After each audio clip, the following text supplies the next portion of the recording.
إن الحمد لله نحمده ونستعينه ونستغفره ونعوذ بالله من شرور أنفسنا ومن سيئات أعمالنا من يهده الله فلا مضل له ومن يضلل فلا هادي له وأشهد أن لا إله إلا الله وحده لا شريك له وأشهد أن محمدا عبده ورسوله يا أيها الذين آمنوا اتقوا الله حق تقاته ولا تموتن إلا وأنتم مسلمون يا أيها الناس اتقوا ربكم الذي خلقكم من نفس واحدة وخلق منها زوجها وبث منهما رجالا كثيرا ونساء واتقوا الله الذي تساءلون به والأرحام إن الله كان عليكم رقيبا يا أيها الذين آمنوا اتقوا الله وقولوا قولا سديدا يصلح لكم أعمالكم ويغفر لكم ذنوبكم ومن يطع الله ورسوله فقد فاز فوزا عظيما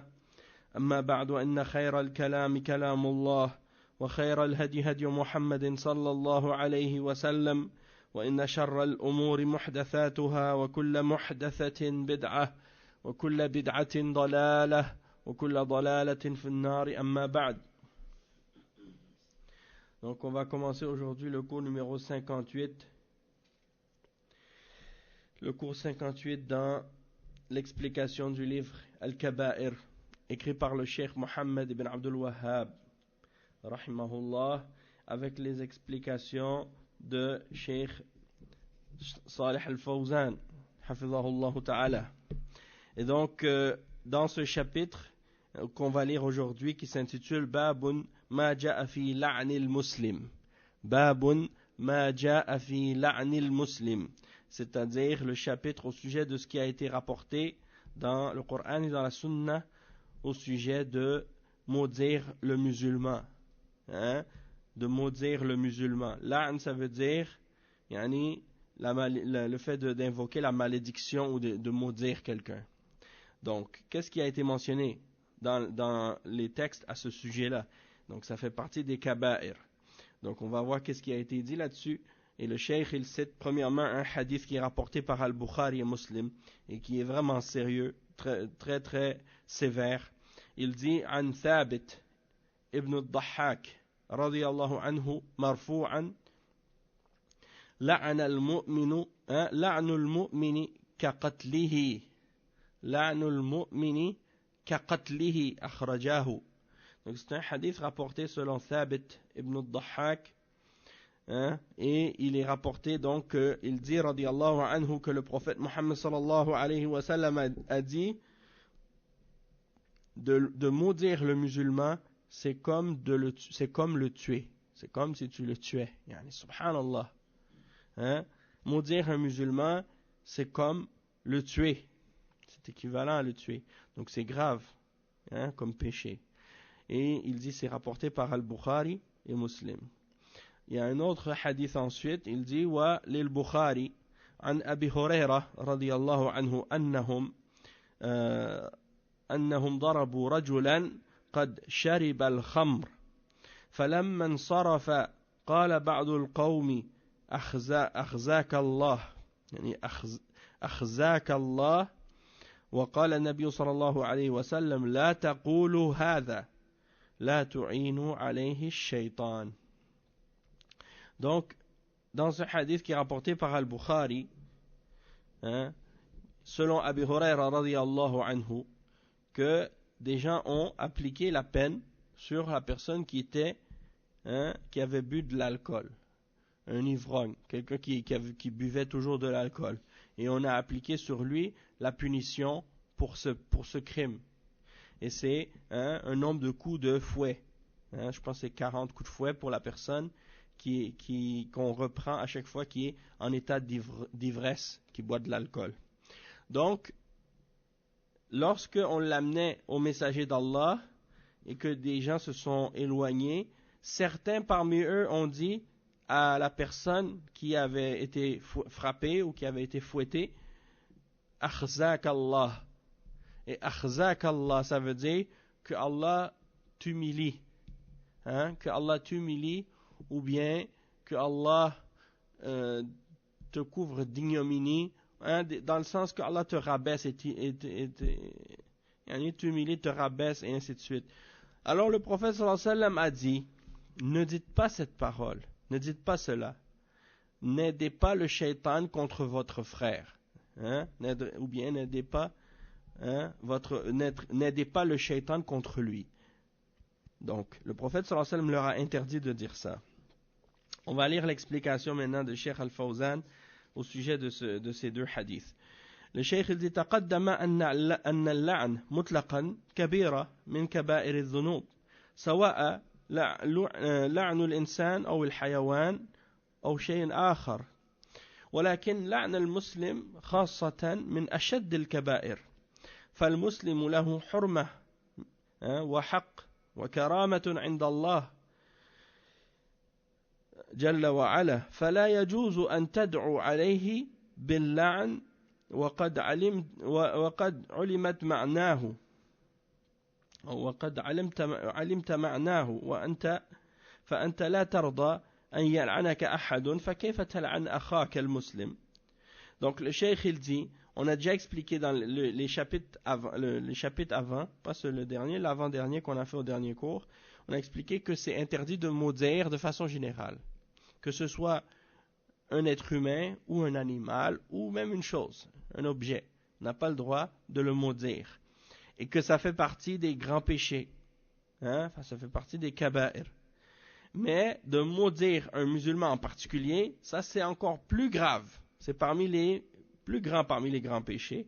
Et le cheikh il explique que le musulman il est sacré. Hein? Et il a un droit et il a en même temps une certaine noblesse auprès d'Allah subhanahu wa ta'ala. Et donc il n'est pas permis d'invoquer la malédiction contre lui. Et tu as su la signification de al-la'an, tu sais la signification de la malédiction. Et donc, si toi tu n'accepterais pas qu'on te maudisse, alors comment peux-tu accepter de maudire ton frère musulman? Hein? C'est pas correct, c'est pas acceptable. Abdul Qadir, tu lis le Coran?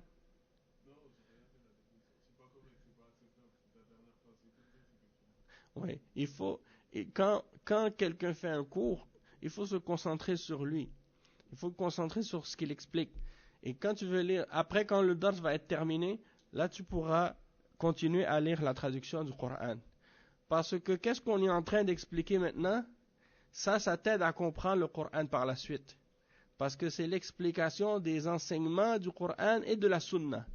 Mais juste lire les textes du Coran sans la compréhension qui vient avec, ça va pas nous donner une compréhension correcte ou complète. Il faut, avec les paroles du prophète sallallahu alayhi wa sallam et avec les explications des savants, ça nous aide à comprendre le sens plus profond de la révélation d'Allah. D'accord? Donc c'est bien, surtout quand quelqu'un donne un cours, de se concentrer sur ce qu'il dit, hein, et de ne pas lire quelque chose d'autre en même temps. Barakallahu fik. Donc le cheikh il dit, وفي حديث ثابت قال صلى الله عليه وسلم لعن المؤمن كقتله أي إذا قلت لأخيك لعنك الله فكأنما قتلته وقتل المؤمن جريمة عظيمة رتب الله عليها عقوبات شديدة قال سبحانه وتعالى ومن يقتل مؤمنا متعمدا فجزاؤه جهنم خالدا فيها وغضب الله عليه ولعنه وأعد له عذابا عظيما فقد اشتملت هذه الآية على أنواع من الوعيد الشديد والعياذ بالله فلعن المسلم مثل قتله في الإثم نعم هو لا يوجب القصاص ولا الدية ولا الكفارة ولكنه مثل القتل في الإثم الذي يستحقه عند الله سبحانه وتعالى لأنك إذا قتلته فقد أخرجته من الحياة وإذا لعنته فقد أخرجته من رحمة الله فهذا وجه مشابهة لعن المؤمن بقتله كل منهما إخراج إما من الحياة إلى الموت وإما إخراج له من الرحمة إلى العذاب فالواجب على المسلم أن ينزه لسانه عن اللعن لأنه كبيرة من كبائر الإثم واللعن وإن كان منهيا عنه مطلقا إلا أنه في حق المؤمن أعظم حرمة لكرامة المؤمن على الله. Donc le cheikh il explique que dans le hadith de Thabit, il dit que le messager d'Allah sallallahu alayhi wa sallam a dit de maudire un croyant, c'est comme si on le tue, c'est comme de le tuer. Et donc il dit, si tu dis à ton frère que Allah te maudisse, c'est comme si tu le tuais, ton frère. Et de tuer un croyant, c'est un grave péché pour Allah subhanahu wa ta'ala, et Allah subhanahu wa ta'ala a établi pour cela un châtiment ou bien des châtiments très sévères. Et il cite le cheikh le verset 93 dans Surat An-Nisa. Le verset 93 dans Surat An-Nisa qui dit « Quiconque tue intentionnellement un croyant, sa rétribution alors sera l'enfer pour y demeurer éternellement. Allah l'a frappé de sa colère et l'a maudit et lui a préparé un châtiment énorme. » Ici, il faut comprendre que quand on dit à propos de celui qui a tué intentionnellement que sa rétribution sera l'enfer pour y demeurer éternellement, les ulama de l'islam, quand ils ont expliqué le verset, ils ont dit éternellement si il l'a rendu halal de tuer. C'est-à-dire, il croit que de tuer, c'est permis. Dans ce cas-là, il a fait l'istihlal, donc de rendre un péché halal, c'est kufr, c'est de la mécréance. Si, de tuer en soi, c'est pas de la mécréance, c'est un grand péché parmi les grands péchés. Et ça ne fait pas sortir de l'islam, ça ne fait pas sortir de la foi. Mais de rendre le meurtre halal et de dire que de tuer c'est permis, ça par contre, ça fait sortir de l'islam parce que c'est de renier et de rejeter ce que Allah a révélé et de dire le contraire de ce que la révélation a mentionné. Hein? Donc ça c'est kufr. Si quelqu'un boit de l'alcool, ça ne le fait pas sortir de l'islam. Mais s'il dit l'alcool est halal, ça dans ce cas-là c'est pas pareil, c'est kufr. Parce que tu démentis ce que Allah dit dans le Coran. Tu comprends? D'autres savants ont expliqué ça en disant que khalidan fiha, ça ne veut pas dire éternellement ici dans ce contexte-là, mais ça veut dire une longue durée de temps. C'est-à-dire que celui qui meurt après avoir commis le péché du meurtre et qu'il ne s'est pas repenti avant de mourir de ce péché-là, on sait que la position d'Ahl Sunnati wal Jama'a au sujet de ce genre de péché, quand tu fais un grand péché et que tu meurs sans te repentir de ce péché-là, et que c'est un péché qui est moindre que le shirk majeur ou le kufr majeur, dans ce cas-là, on dit, il est sous la volonté d'Allah. Si tu meurs dans cet état-là, c'est Allah subhanahu wa ta'ala qui va décider ce qu'il va faire avec toi. Soit il va te pardonner par sa miséricorde, il va te faire rentrer directement au paradis, ou soit qu'il va décider de te châtier par sa justice et te faire brûler en enfer pour un certain temps, mais tu ne vas pas demeurer éternellement en enfer si tu es mort croyant, mu'min, si tu es mort sur le tawhid, sans avoir adoré d'autre que Allah et sans avoir rejeté quoi que ce soit des piliers de la foi et sans avoir associé avec Allah dans l'adoration. Si tu meurs dans cet état-là et que tu avais commis un grand péché, donc tu restes toujours dans l'islam, et comme on dit que, comme le prophète sallallahu alayhi wa sallam a dit, quiconque avait une atome de foi dans son cœur, il ne sera pas en enfer pour l'éternité. Hein? Le seul qui va être éternellement en enfer, c'est celui qui est mort dans le shirk majeur ou dans le kufr majeur.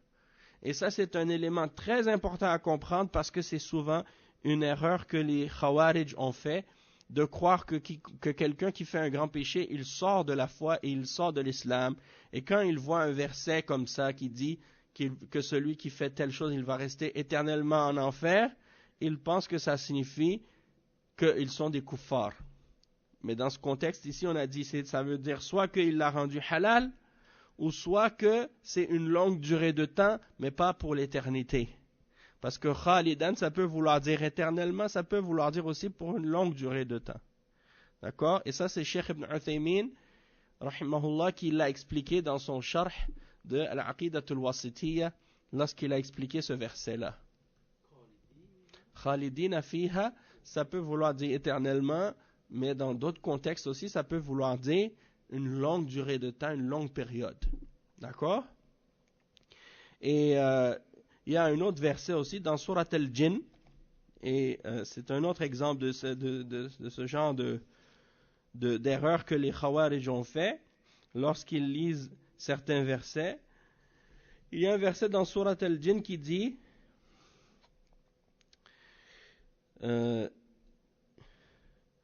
وَأَنَّ الْمَسَاجِدَ لِلَّهِ, il dit وَمَنْ يَعْصِ اللَّهَ وَرَسُولَهُ فَإِنَّ لَهُ نَارَ جَهَنَّمَ خَالِدِينَ فِيهَا أَبَدًا. Hein? Donc, ce verset-là, ça veut dire quoi? C'est le verset 23, dans Surat al-Jinn. Ça veut dire, et quiconque désobéit à Allah et à son messager, alors il aura le feu de l'enfer pour y demeurer éternellement. Est-ce que celui qui fait un péché dans l'islam, qui fait un grand péché, ou un petit péché, est-ce qu'il va être éternellement en enfer pour y demeurer éternellement? Hein? Donc, les Khawarij, eux, ils ont pris ce verset-là tout seul. Et ils ont utilisé ça comme un argument pour déclarer kuffar tous ceux qui font des péchés, en disant qu'ils vont être éternellement en enfer. Alors que la signification ici de ce verset-là, c'est pas ceux qui ont fait n'importe quel péché, mais c'est ceux qui ont renié, par exemple, l'obéissance d'Allah subhanahu wa ta'ala de façon générale, hein, et qui ont rejeté l'obéissance du messager, et qui ont rejeté l'obéissance à Allah subhanahu wa ta'ala de façon complète, et non pas ceux qui ont désobéi dans certaines choses. Donc c'est important de bien comprendre ça pour éviter de tomber dans des erreurs de compréhension à propos de la révélation. C'est pour ça que de connaître la méthodologie de Ahl Sunnati wal Jama'a et des Salaf au sujet de la Aqidah, ça nous aide à nous préserver de tomber dans des erreurs de compréhension de la révélation et du Coran.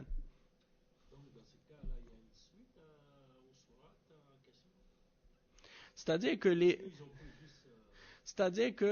les versets dans le Coran, ils se complètent les uns les autres dans leur sens. Des fois, Allah subhanahu wa ta'ala, dans une sourate, il va dire une chose. Et dans une autre sourate, il va dire un autre verset qui parle du même sujet, mais il rajoute d'autres détails, d'autres points. Donc ce verset-là, par exemple, on peut comprendre sa signification quand on regarde d'autres versets qui viennent le clarifier plus en détail. Comme par exemple le verset qui dit Inna Allah la yaghfiru an yushraka bih wa yaghfiru ma duna dhalika liman yasha. Ce verset-là, il est fondamental pour comprendre ces autres versets-là. Si tu le comprends pas, si tu le connais pas et si tu le comprends pas, tu risques de tomber dans de graves erreurs dans la compréhension du Coran. Et ce verset, Inna Allah la yaghfiru an yushraka bih wa yaghfiru ma duna dhalika liman yasha, il se retrouve dans deux endroits dans la même sourate. Et c'est le verset attendez, je crois que c'est le verset 48 si je ne me trompe pas, dans Surat An-Nisa. Oui, c'est ça. Le verset 48, Inna Allah la yaghfiru an yushraka bih wa yaghfiru ma duna dhalika liman yasha. Puis aussi dans un autre verset aussi plus loin dans la même sourate.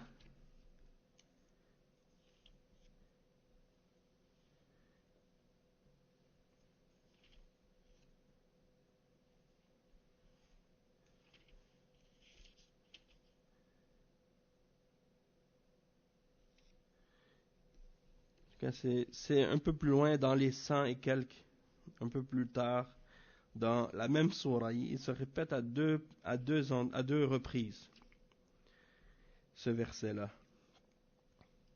Donc là je le retrouve pas, mais il y en a une En une autre occasion, peut-être je vais le trouver, puis je vous dis. Ah oui, c'est le verset 116. Donc c'est ça. Le verset 48 dans Surat An-Nisa et le verset 116 dans Surat An-Nisa, les deux mentionnent ce principe-là. Ça dit, certes, Allah ne pardonne pas qu'on lui donne des associés. Ça dit qu'on fasse du shirk avec lui. Mais à part de ce péché-là, à part du shirk majeur, ou bien du kufr majeur, parce que c'est les deux, c'est la même chose. Le shirk majeur, le kufr majeur, c'est ce qui fait sortir de l'islam. À part le shirk et le kufr, il pardonne à qui il veut tout autre péché qui est moindre. D'accord? Et donc c'est pour ça que c'est très important de comprendre ça et de savoir ça. Sinon, il y a des khawarij, comme j'ai dit, qui ont lu le Coran sans la compréhension et qui ont fait le takfir des musulmans en se basant sur un verset sans prendre en considération les autres versets qui clarifient ces principes-là. Donc ensuite, le cheikh il explique et il dit وَقَدْ اشْتَمَلَتْ هذه الآية على أنواع من الوعيد الشديد والعياذ بالله فلعن المسلم مثل قتله. Donc le cheikh il dit, ce verset-là, le verset 93, quiconque tue un croyant intentionnellement, qu'on a lu tout à l'heure, dans Surat An-Nisa, il comprend plusieurs menaces, puisqu'il dit que sa rétribution sera l'enfer, et Allah va être en colère avec lui, et il le maudit, et il a préparé pour lui un châtiment énorme. Donc le cheikh il dit, tous ces châtiments-là, que Allah nous en préserve, donc il dit, donc si tu maudis un musulman, eh bien c'est comme si tu l'as tué, c'est-à-dire c'est équivalent à le tuer dans le péché. Mais c'est pas à dire que celui qui tue, parce que dans l'islam, celui qui commet un meurtre, vous savez qu'est-ce que c'est la peine dans l'islam pour le meurtre? Tu connais Abdul Qadir? Murder. Qu'est-ce que tu dis? Oui, c'est ça. C'est dans l'islam, pour celui qui tue, il y a la peine de mort. Il y a la peine de mort dans l'islam. Pardon? Le talion, comme on appelle, c'est la justice. C'est-à-dire que une vie pour une vie. Si tu as tué quelqu'un, la charia, la peine dans la charia, c'est la peine de mort. C'est-à-dire tu dois être exécuté toi aussi. Et c'est pas la vendetta. Il y en a qui mélangent. Parfois ils pensent que la peine de mort ou la loi du talion, c'est comme la vendetta. Vous savez c'est quoi une vendetta? C'est quand quelqu'un... C'est ça, c'est de la vengeance. C'est ça. C'est ça. C'est comme si tu veux te venger par toi-même, par tes propres moyens, comme si tu vas appliquer toi-même la punition sur celui qui a fait le crime. Par exemple, quelqu'un il a tué ton frère ou il a tué quelqu'un de ta famille, tu dis bon, puisque lui il a fait ça, donc moi je vais aller le tuer. Puis là tu t'en vas, tu le tues. Dans ce cas-là, ça c'est pas la loi du talion. Oui, c'est pratiqué partout, mais c'est-à-dire que les gens qui font ça, ils pensent que parfois les gens ils pensent que quand nous on dit dans l'islam que celui qui tue il doit être exécuté,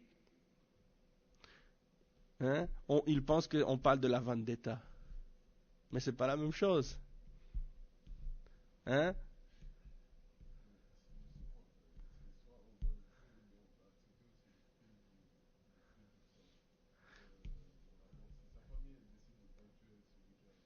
C'est ça, exactement. Dans l'islam, la famille du défunt, la famille de la victime, elle a le droit d'épargner ou de pardonner le meurtrier. Elle a le droit de pardonner le meurtrier et de demander seulement le prix de sang et non pas de l'épargner qu'il soit exécuté, c'est-à-dire de lui faire miséricorde. Hada huwa. C'est ça, al-afu. Le fait de demander pardon c'est-à-dire de pardonner à celui qui a commis le crime, puis de l'épargner. Ça, c'est permis de la part des héritiers. De la part des héritiers. Ok. Le cheikh, il dit, فَقَدْ اشْتَمَلَتْ هَذِهِ الْآيَةِ. Donc, on a dit, il y a plein de menaces dans ce verset-là. Et il dit, donc, c'est comme si tu le tuais. C'est équivalent dans le péché, au meurtre. Sauf qu'il n'y a pas de talion. C'est-à-dire, si tu vas maudire un musulman, on ne va pas appliquer sur toi la peine du talion en disant, puisque le prophète sallallahu alayhi wa sallam a dit de maudire un musulman, c'est comme de le tuer. Donc toi, tu maudis un musulman, donc on va appliquer la loi du talion sur toi. Non. Vous comprenez? Et il n'y a pas non plus de prix de sang pour ça. C'est seulement dans le péché, qu'il y a quelque chose de comparable, c'est-à-dire que la personne va mériter la même punition que celui qui a tué, parce que celui qui tue quelqu'un, il le fait sortir de la vie. Tandis que celui qui maudit quelqu'un, il le fait sortir de la miséricorde d'Allah. C'est ça la ressemblance entre le meurtre et le fait de maudire quelqu'un. Quand tu tues quelqu'un, tu lui prends sa vie, tu le fais sortir de la vie. Quand tu le maudis, tu le fais sortir de la miséricorde d'Allah. C'est ça que le cheikh explique. Et donc, il dit, parce que tu le fais sortir de la miséricorde d'Allah, et c'est là la ressemblance. Et il dit donc, dans les deux cas, tu le fais sortir de quelque chose. De la vie vers la mort, ou de la miséricorde vers le châtiment. Et donc, qu'est-ce qui est obligatoire pour le musulman? C'est de purifier sa langue, de maudire les gens, c'est-à-dire de ne pas maudire. Et pourquoi? Parce que c'est un des grands péchés parmi les grands péchés. Et de maudire, et de maudire les gens, c'est interdit de façon générale. Mais de maudire un croyant, c'est encore plus grave comme péché, à cause de l'honneur qui revient aux croyants pour Allah subhanahu wa ta'ala et de sa noblesse. Naam, akhi.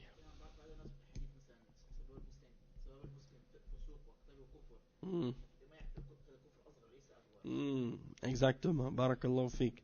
Donc il y a un autre hadith qui dit Sibabul muslimi fusuq wa qitaluhu kufr. Ça veut dire d'insulter un musulman, c'est de la perversité, c'est un péché. Mais de le combattre, c'est kufr, c'est du kufr. D'insulter un croyant, c'est un péché, fusuq. C'est une perversité. Et de le combattre, ça c'est de la mécréance. Le cheikh, le hadith dit que c'est du kufr. Mais c'est un kufr mineur. C'est pas un kufr majeur. C'est-à-dire, c'est pas un kufr qui fait sortir de la religion. C'est un kufr qui est un grand péché parmi les grands péchés, mais ça veut pas dire que la personne qui va combattre un autre musulman, qu'il va sortir de l'islam. Et la preuve de ça, c'est quoi?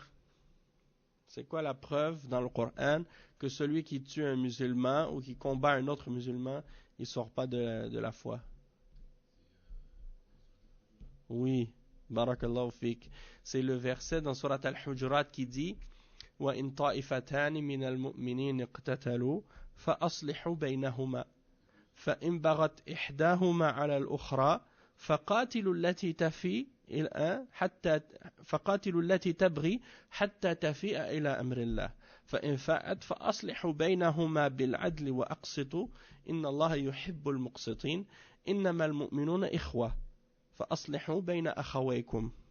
Ça veut dire, le verset, ça dit, si deux groupes parmi les croyants se combattent les uns les autres, alors faites la réconciliation.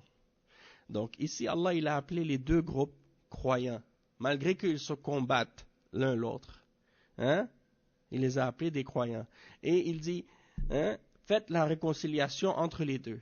Mais si un des deux transgresse contre l'autre après avoir fait la réconciliation, combattez celui qui transgresse jusqu'à ce qu'il revienne à l'ordre d'Allah. Et s'ils reviennent, faites la réconciliation entre les deux en toute justice. et soyez justes, car Allah aime les justes, les croyants ne sont que des frères. Donc c'est pour dire ici que le fait qu'un musulman combatte un musulman, c'est un kufr, mais ce n'est pas un kufr majeur, c'est un kufr mineur, et la raison de ça, c'est parce que Allah il a appelé les deux groupes qui se combattent, parmi les musulmans, il les a appelés des croyants, il ne les a pas appelés des mécréants pour s'être combattus. Et ça, c'est une preuve que ici, le kufr dont il est question dans le hadith, c'est pas le kufr majeur, mais c'est le kufr mineur. Et ça, c'est des exemples comment il est important de revenir à la compréhension des ulama de l'islam pour comprendre les textes des hadiths et comprendre les versets du Coran pour ne pas tomber dans des erreurs de compréhension et pour ne pas déformer le sens de la religion et de tomber dans l'extrémisme.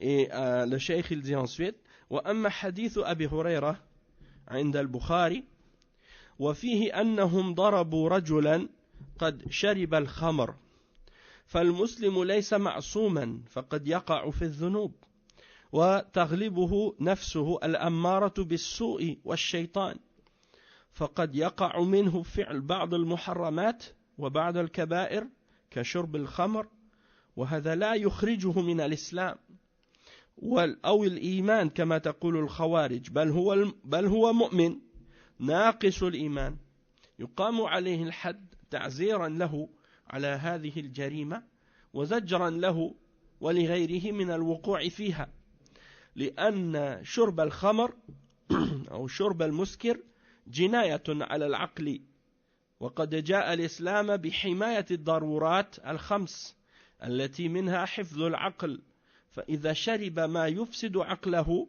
فإنه يجلد حماية لعقله الذي كرمه الله به وميزه به عن غيره من المخلوقات والذي هو مناط التكليف والأوامر والنواهي فإذا جنى عليه بشرب الخمر فإنه يقام عليه الحد كما قال النبي صلى الله عليه وسلم يجلد الشارب نحوا من 40 ولما كانت خلافة عمر ابن الخطاب رضي الله عنه كثر شرب الخمر لأنه في عهد اتسعت رقعة الخلافة وكثر الذين دخلوا في الدين وصار يحدث منهم ما يحدث وكثرت الرعية وكان منهم من لا يكون منضبط الإيمان لحداثة قربه وعهده بالإسلام ولما كثر شرب الخمر في عهده صلى الله عليه وسلم انتشر الصحابة انتشار الصحابة في أن الأربعين استشار الصحابة في أن 40 جلدة لا تردع شارب الخمر فأشار عليه أن يرفع حد الجلد إلى 80 جلدة قياسا على حد القاذف الوارد في قوله تعالى والذين يرمون المحصنات ثم لم يأتوا ب4 شهداء فاجلدوهم 80 جلدة قالوا إذا سكر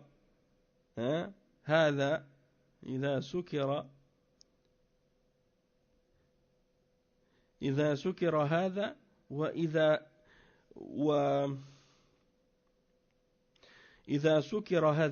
وإذا هذا افترى يعني قذف بالزنا أو باللواط فلا يملك لسانه ومن هذا الوجه قاسه على القذف وأوجبوا فيه الحد 80 جلدة وهذا من سنة الخلفاء الراشدين وقد قال صلى الله عليه وسلم عليكم بسنتي وسنة الخلفاء المهديين الراشدين عضوا عليها بالنواجذ. Ok, on va traduire cette partie-là, puis après on continue.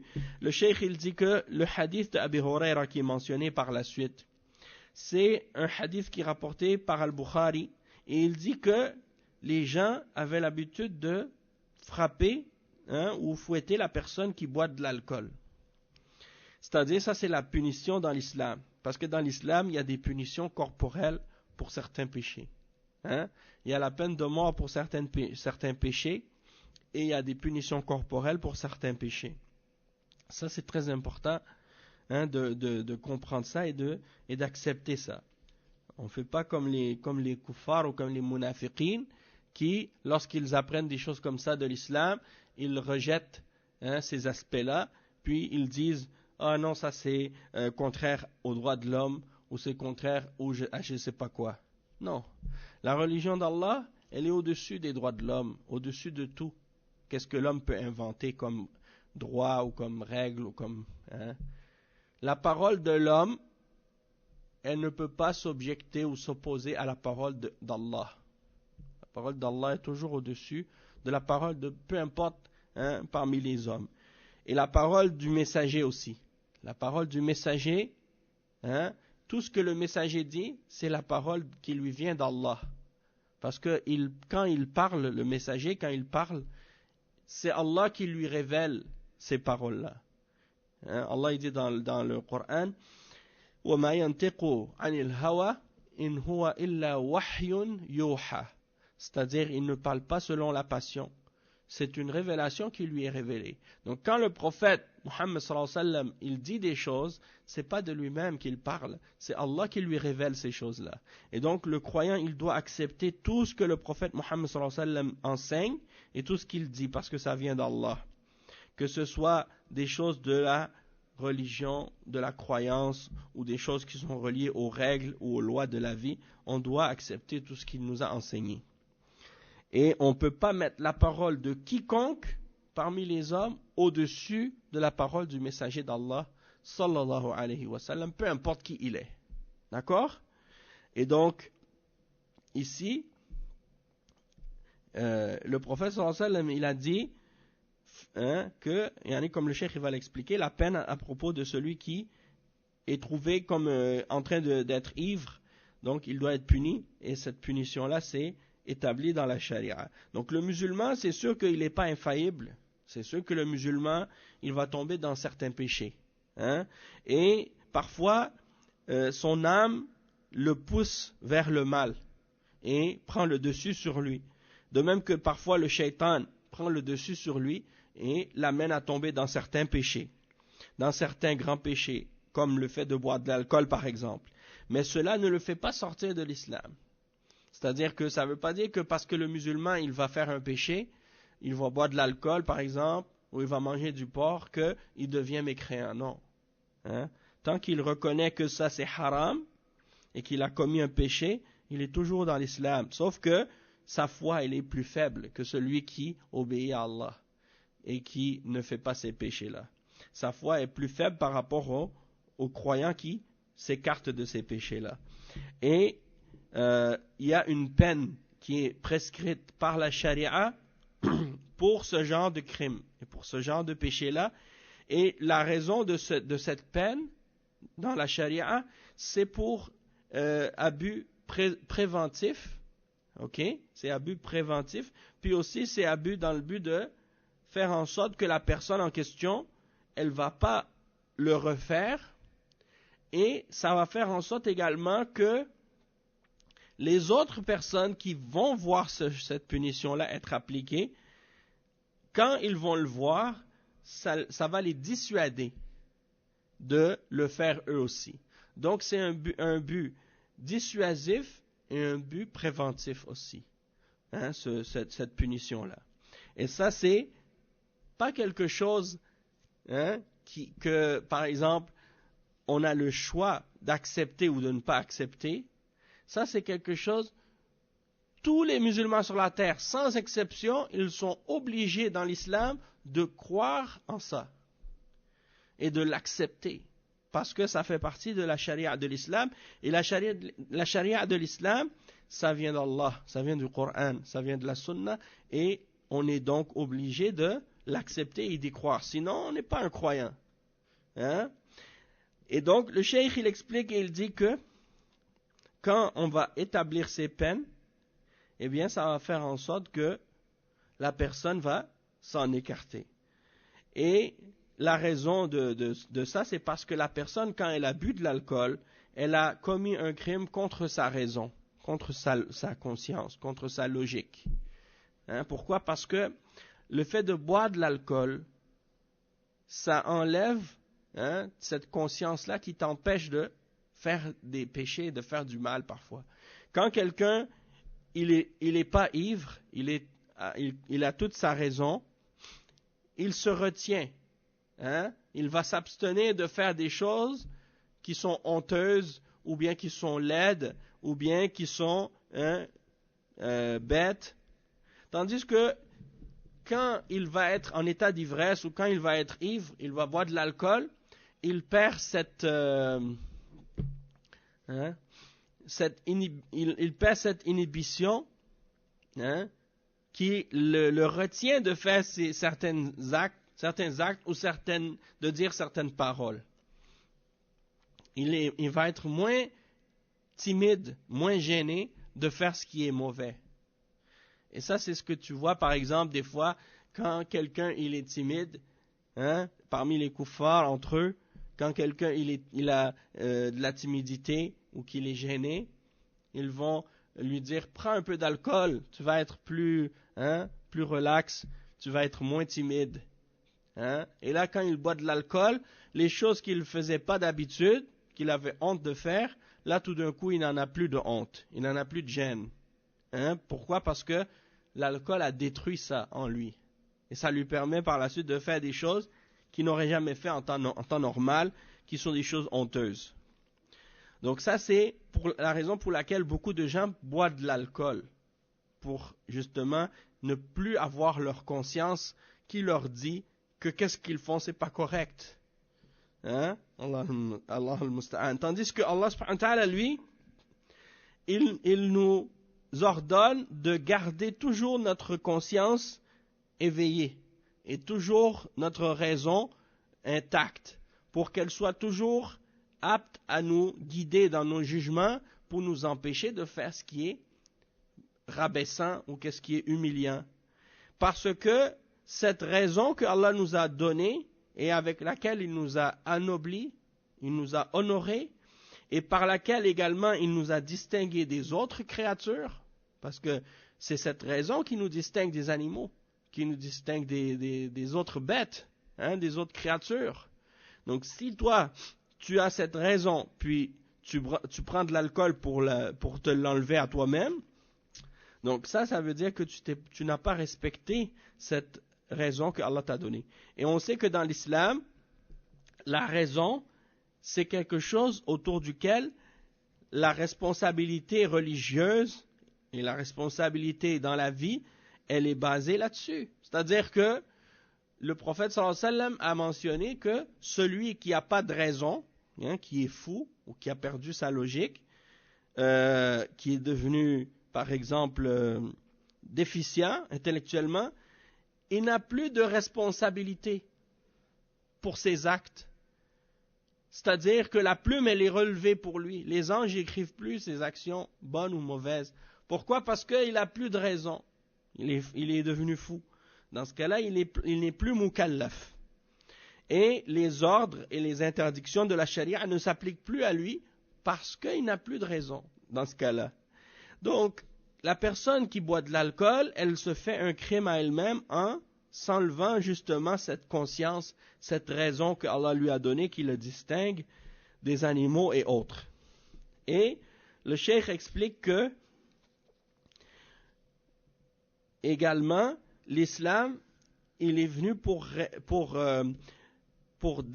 protéger les 5 nécessités.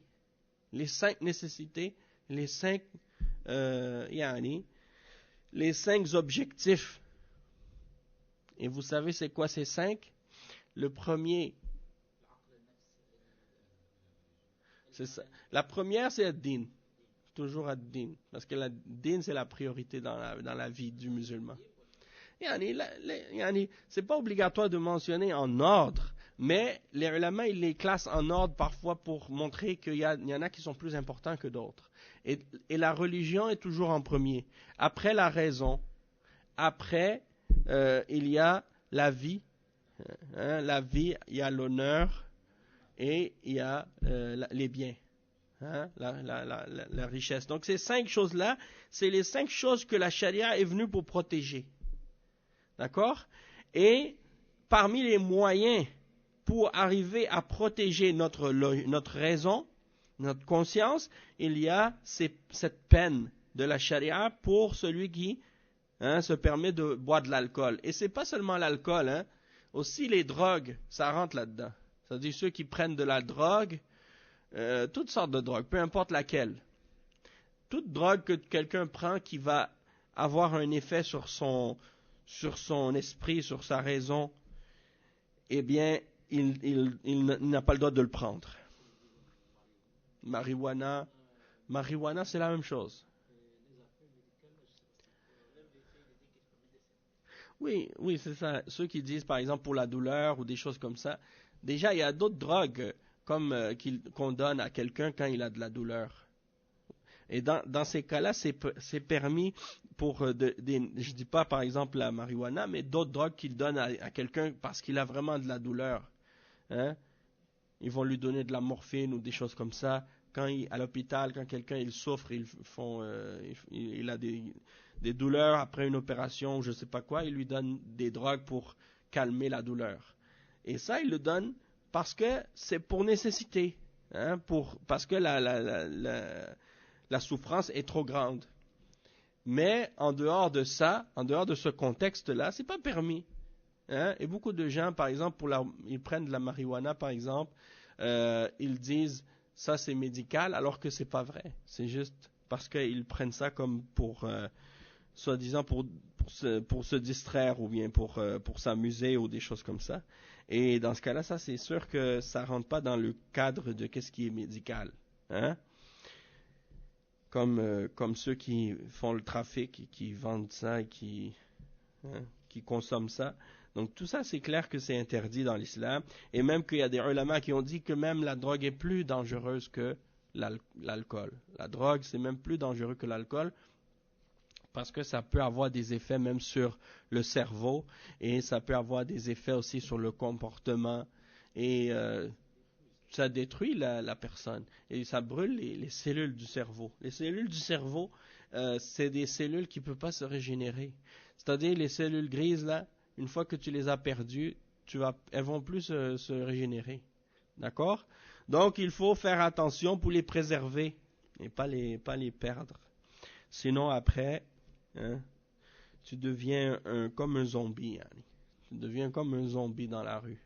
Et tu vois, j'ai vu des gens comme ça marcher dans certains pays. Je suis allé aux États-Unis, par exemple, dans certaines villes, et tu vois des gens qui marchent. C'est comme des morts vivants. Yani. Tu te demandes comment des gens peuvent être comme ça, tu vois. Comment des gens peuvent devenir comme ça. Et c'est la drogue. C'est la drogue qui a fait ça. Peut-être, oui, aussi au centre-ville, mais au centre-ville, tu vois ça. Mais qu'est-ce que j'ai vu aux États-Unis? C'était beaucoup plus grave. Beaucoup plus sérieux que des exemples que j'ai vus ici. J'en ai vu ici, c'est vrai. Des gens qui ont été drogués, ils sont maintenant complètement détraqués, comme on dit. Mais franchement, ça détruit vraiment une personne complètement. C'est terrible. La drogue, qu'est-ce que ça peut faire? Sallallahu al-afiyah. Et subhanallah, c'est comme des gens, ils ont détruit leur vie. Et ils ont posté sur Internet, il y a dernièrement des gens qui ont pris de la drogue comme ça. Ils ont fait des overdoses, overdose, comment on dit en français? Overdose? Je sais pas. En tout cas, on comprend overdose, c'est-à-dire ils ont pris trop. Ok? Ils ont abusé de la drogue, puis ils ont fait un overdose. Quand ils sont dans cet état-là, ils avaient même un enfant dans la voiture. Hein? Puis ils sont comme ça, on dirait qu'ils sont... l'enfant, il est là, c'est la police qui les a venus. Une surdose, oui, c'est ça. Donc, c'est pour dire, subhanallah, c'est grave. Qu'est-ce que la drogue peut faire? Et il y en a qui disaient, par exemple, quand ils ont besoin de la drogue, ils peuvent tout faire pour l'avoir. Ils vont même vendre leurs meubles, vendre tout ce qu'ils ont. Ils vont même faire des crimes. Ils vont même vendre leur honneur pour l'obtenir. Hein? C'est comme si quand ils prennent cette drogue-là, ils oublient tout, le reste. Hein? Donc ça, c'est très très grave. Nasallallahu al-afiyah. Après, le cheikh, il dit, donc, qu'est-ce qui est arrivé par la suite par rapport à la peine pour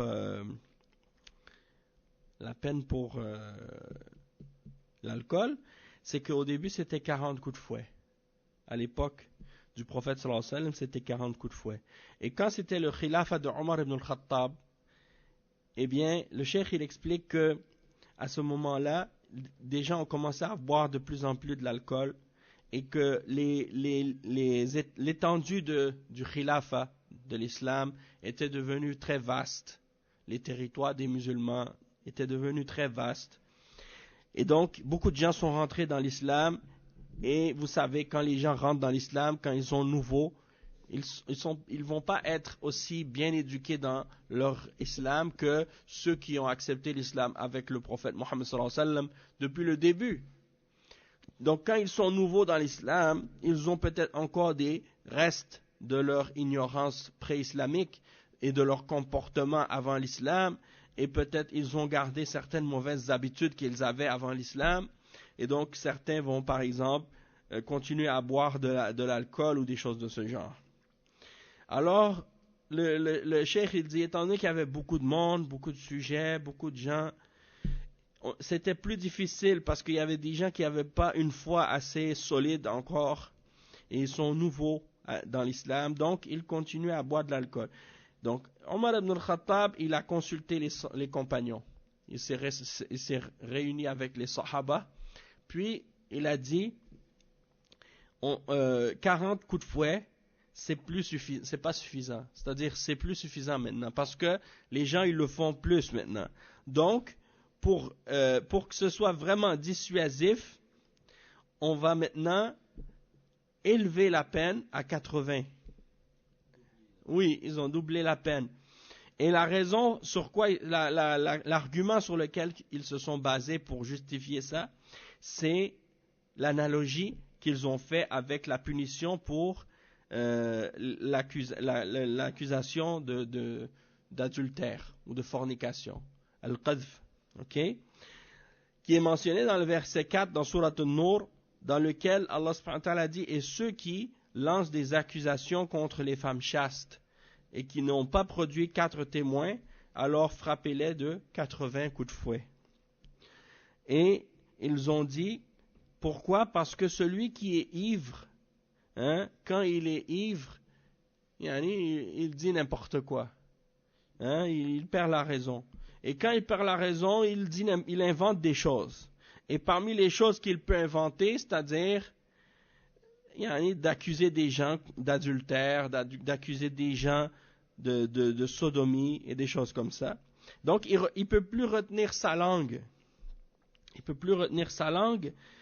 Et donc, c'est ça le point et l'argument qu'ils ont utilisé pour faire cette analogie-là. Ils se sont basés sur l'analogie avec le fait d'accuser les gens sans preuve et sans témoin. Et donc, ils ont obligé par la suite donc de donner 80 coups de fouet au lieu de 40. Et, non, ça ne rentre pas dans l'innovation. Et on va voir pourquoi ça ne rentre pas dans l'innovation. C'est parce que ici, le cheikh, il explique justement ce point-là. Et c'est une bonne question que tu demandes. Parce que ici, ça fait partie de la sunna des khulafa ar-rashidin. Ça fait partie de la sunna des successeurs bien guidés. Et dans le hadith du prophète sallallahu alayhi wa sallam, il dit, accrochez-vous à ma sunna et à la sunna de mes successeurs bien guidés après moi. Et donc, quand tu t'accroches à la sunna des successeurs bien guidés, donc dans ce cas-là, ça veut dire que ce n'est pas une innovation, parce que tu suis quelque chose que le prophète sallallahu alayhi wa sallam t'a ordonné de suivre. Et le prophète sallallahu alayhi wa sallam, dans un autre hadith, il dit aussi que la tajtami'u ummati ala dalalah. Ma umma ne va jamais se mettre d'accord sur l'égarement. Ma umma ne va jamais se mettre d'accord sur l'égarement. Et on sait que dans la charia, la troisième source de législation dans l'islam, c'est l'ijma', c'est-à-dire le consensus. Le consensus des musulmans, des ulama d'une époque. Donc, s'ils sont tous d'accord sur quelque chose, alors ça veut dire que cette chose-là, elle fait partie de l'islam. Et donc, puisque ça fait partie de la sunna, c'est comparable à l'exemple du adhan de Uthman qu'il a rajouté le vendredi. Hein? Lui, quand c'était le vendredi, les gens qui étaient dans le marché, parfois ils oubliaient que c'était le Jumu'ah. Alors il a envoyé quelqu'un dans le souk, dans le marché, pour faire un adhan avant la prière de Jumu'ah, pour avertir les gens que c'était le vendredi. Non, pas pour le adhan, le adhan, oui. نعم ولكن يعني فهمت ولكن bon là le point c'est plus comme l'exemple du adhan de Uthman en ce qui concerne le tarawih. Le tarawih lui-même ça fait partie de la sunna puisque le prophète sallallahu alayhi wa sallam il l'a fait avec les sahaba.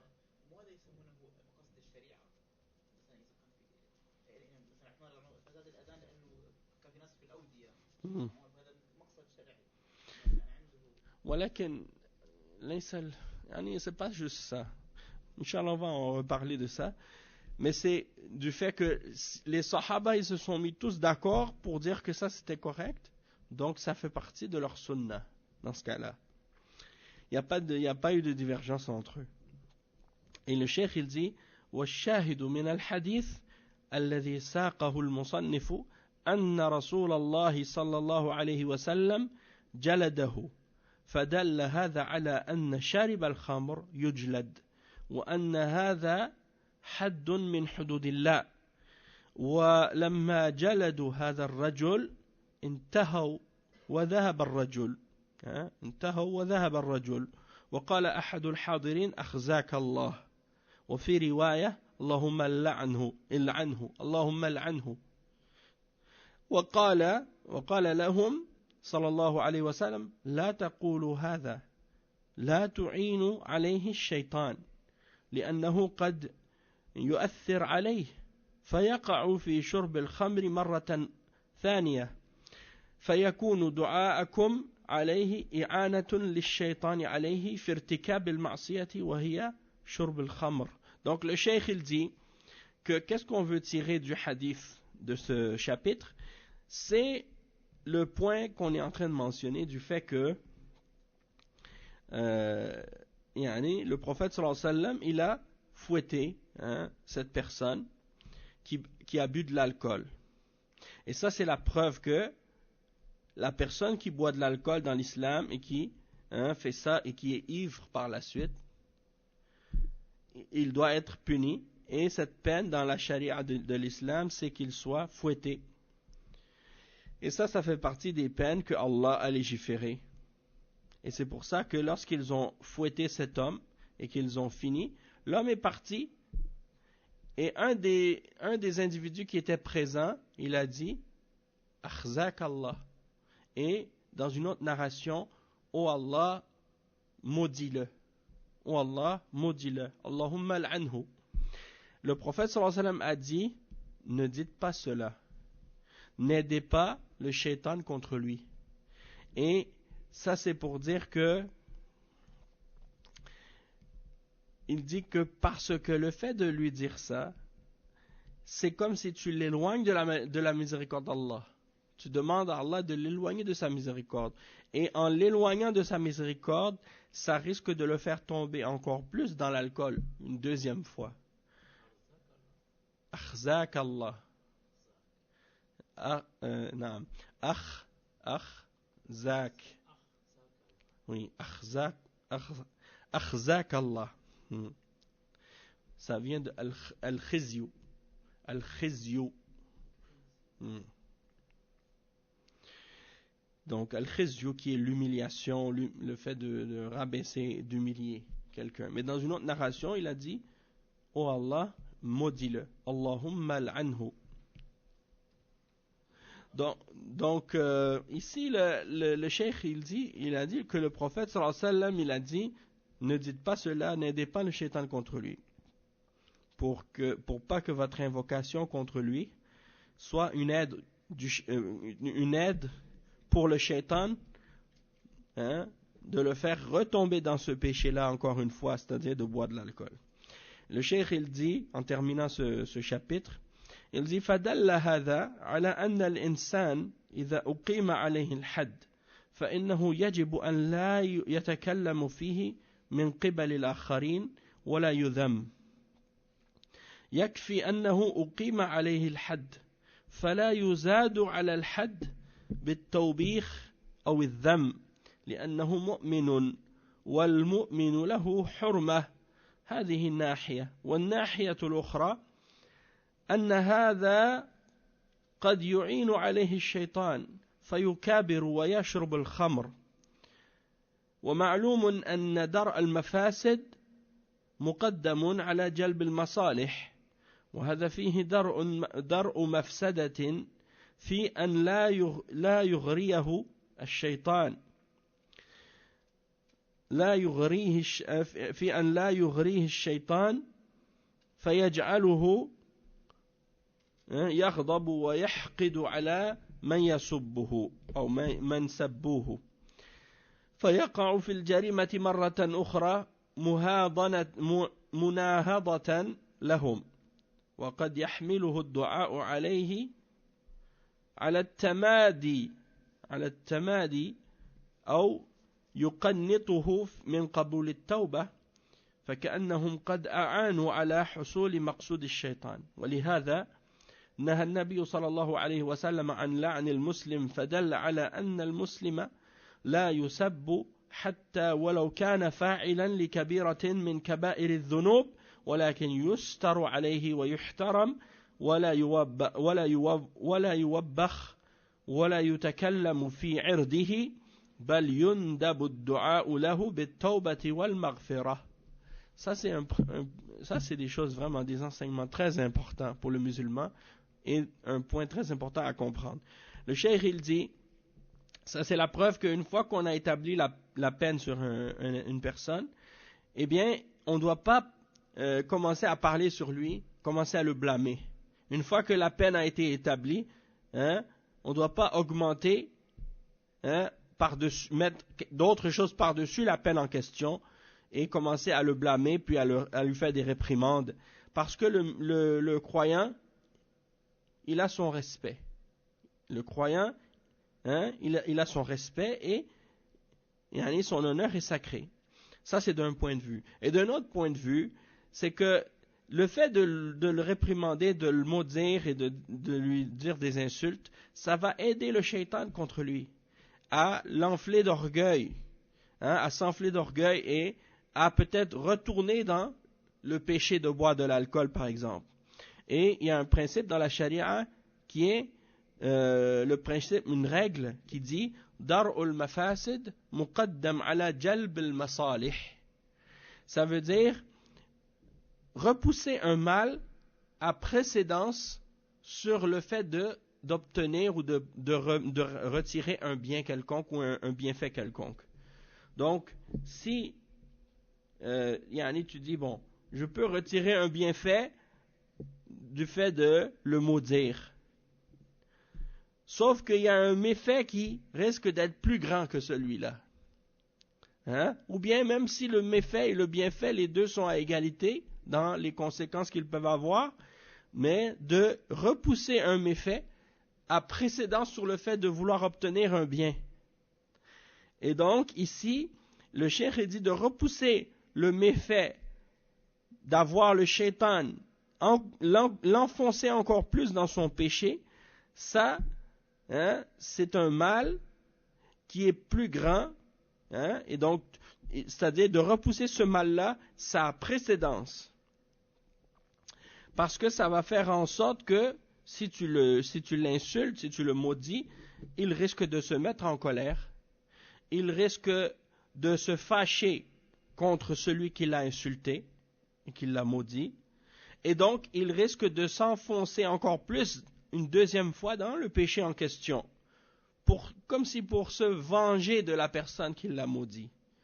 Et Donc ça peut même l'amener également à faire des invocations contre lui, hein, et à demander, hein, à dire des choses contre la personne qui l'a insulté, et ça peut également le faire perdre l'espoir dans son acceptation de la repentance, c'est-à-dire du fait qu'il va se dire, Allah il va pas accepter ma repentance, hein, il va perdre espoir en la miséricorde d'Allah et de son pardon. Donc, en agissant ainsi, et en l'insultant, et en le maudissant, vous avez aidé le shaitan contre lui, et vous avez aidé le shaitan à arriver à son objectif d'égarer cette personne-là, et de l'enfoncer encore plus dans le mal qu'il faisait. Et c'est pour cette raison que le prophète sallallahu alayhi wa sallam a interdit de maudire le musulman, et ça c'est la preuve que le musulman, il ne doit pas être maudit ou insulté, même s'il fait un grand péché parmi les grands péchés. Mais on doit le cacher, on doit le couvrir. C'est-à-dire, si tu vois un musulman qui commet un péché, tu dois le couvrir, tu dois lui donner le bon conseil, mais tu dois pas aller dire ça à tout le monde. Ah, lui, il fait tel péché, je l'ai vu, il faisait ça, je l'ai vu, il faisait ça. Non, tu le couvres, ton frère. Tu caches son péché. Mais tu lui donnes le bon conseil. Après, tu le caches. Sauf si c'est un péché qui concerne d'autres personnes. Par exemple, tu vois quelqu'un qui vole chez les gens, ou bien qui vend de la drogue, ou bien qui fait des actes de terrorisme, par exemple. Il veut mettre une bombe quelque part. Tu vas dire, ah, c'est mon frère, je vais le couvrir parce que c'est un musulman, il fait un péché, c'est entre lui et Allah. Non. Là, c'est plus entre lui et Allah seulement. Parce que là, il va faire du mal à d'autres personnes. Donc là, ton devoir, c'est de le faire arrêter. Hein, pour qu'il ne fasse pas plus de mal aux autres. Parce que si tu ne le dénonces pas, non seulement il va faire du mal à lui-même, il va faire du mal à d'autres personnes. Et là, c'est plus entre lui et Allah seulement. C'est entre lui et Allah et plein d'autres personnes qui vont être les victimes de cette personne-là. Et dans ce cas-là, tu as le devoir de l'arrêter. Tu lui donnes le bon conseil, mais s'il persiste, et s'il continue, là, dans ce cas-là, tu dois le dénoncer. Tu es obligé. Tu n'as pas le choix. Tu es obligé d'avertir contre lui et de mettre au courant les personnes qui vont être capables de l'arrêter, les autorités. Ça, c'est très important. Parce qu'il y en a des gens, ils ne comprennent pas ces principes-là. Ils pensent que c'est absolu, général. Ils pensent, le musulman, depuis qu'il fait quelque chose, tu ne vas pas appeler la police contre lui, tu ne vas pas dire aux autorités que lui, il est dangereux ou qu'il fait des choses qui sont contraires à l'islam. Non, tu le laisses, tu le couvres. Ça, c'est les gens, ils pensent que l'islam, c'est la mafia. Ils pensent que l'islam, c'est la loi du silence, omerta. Tu dénonces jamais quelqu'un. Tu vas pas être une balance. C'est des gens qui ont la mentalité des mafieux. Ça n'existe pas dans l'islam. L'omerta, là, qu'ils appellent la loi du silence, entre les gangsters et la mafia et tout, là, ça n'existe pas dans l'islam. Dans l'islam, si quelqu'un, il fait du mal aux gens, il veut faire du mal aux autres, peu importe, même si c'est un musulman, même si les gens à qui il veut faire du tort, c'est des kuffars, c'est pas des musulmans, ton devoir, c'est de le dénoncer pour éviter qu'il fasse du tort à des gens. C'est pas un truc de mafia, là. C'est pas des trucs de gang, de jahiliya. Comme les gens de la jahiliya avant l'islam, ils disaient unsur akhaka zaliman aw mazluma. Défends ton frère, qu'il soit celui qui est opprimé ou qu'il soit celui qui opprime les autres. Tu le défends. Ça, c'était dans la jahiliya. Ça veut dire, quelqu'un, il était dans sa tribu, il s'en va frapper des gens ou bien faire du mal à des gens. Il revient, il dit, maintenant ils veulent se venger contre moi. C'est pas grave, on va te défendre. On va te protéger contre eux. Alors que c'est lui qui a fait de l'injustice en premier. Alors le prophète sallallahu alayhi wa sallam, quand il a dit ça, les sahaba ont dit, on comprend qu'on doit aider celui qui est opprimé. Mais comment on va aider celui qui opprime, ô messager d'Allah? Il a dit, tu l'aides en l'empêchant de faire de l'oppression, en l'empêchant d'opprimer les autres. C'est comme ça dans l'islam. Tandis que dans la jahiliya, non. Peu importe que tu sois dans le vrai ou dans le faux, on va te défendre parce que tu es avec nous, tu es notre ami, tu es notre proche, tu es t'es dans la tribu, tu es dans notre gang, tu es dans notre... on te défend. C'est pas comme ça dans l'islam. On n'est pas un groupe de mafia. Nasallallahu al-afiyah. Donc ceux qui sont, comme tu dis, tu es avec nous, peu importe que tu fasses le bien ou le mal. Et tous ceux qui sont en opposé, qui sont contre nous, et ils sont dans le tort, peu importe qu'est-ce qu'ils font de vrai ou de faux. Tu peux aller voir Hassan s'il n'y a pas, je pense peut-être qu'il y a une sœur qui veut rentrer. J'ai entendu la porte. Vérifie, juste pour vérifier, voir. Après, le cheikh, il dit, et on va terminer avec ça. Non. Non, si quelqu'un cache sa bid'a, c'est-à-dire que ça dépend. Si quelqu'un cache sa bid'a, les ulama, ils ont dit, s'il cache sa bid'a, mais qu'il n'appelle pas à sa bid'a, il la garde pour lui-même. Dans ce cas-là, tu lui donnes la nasiha, tu peux l'appeler à la sunna et lui expliquer l'égarement qu'il y a dans sa bid'a. Mais si c'est quelqu'un qui cache sa bid'a, mais qui appelle en secret à sa bid'a des gens, il s'assoit avec des gens, puis il essaie de les amener à la bid'a en cachette ou en privé. Oui, dans ce cas-là, tu mets en garde contre lui. Oui, Yacoum. Le cheikh, il dit, وَلِهَذَا نَهَى النَّبِيُّ صَلَى اللَّهُ عَلَيْهِ وَسَلَّمْ عَنْ لَعْنِ الْمُسْلِمِ. Donc le prophète sallallahu alayhi wa sallam, c'est pour ça qu'il a interdit de maudire le musulman et de l'insulter. Même s'il fait un grand péché, parmi les grands péchés, mais on le couvre, comme on a dit, on le respecte et on ne va pas lui faire des réprimandes ou lui parler dans son honneur, mais on fait de l'invocation pour lui, puis on demande le pardon à Allah pour lui. Ça, c'est important.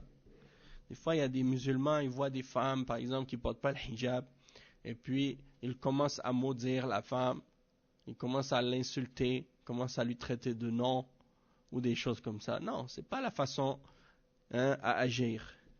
Même si le prophète sallallahu alayhi wa sallam, il a parlé des femmes, il a dit, elles sont kasiyat ariyat. Il'anuhunna fa'innahunna mal'unat. Le hadith dit, il y aura dans la fin des temps des femmes qui sont habillées, mais comme si elles sont nues. C'est-à-dire, leurs vêtements ne les couvrent pas.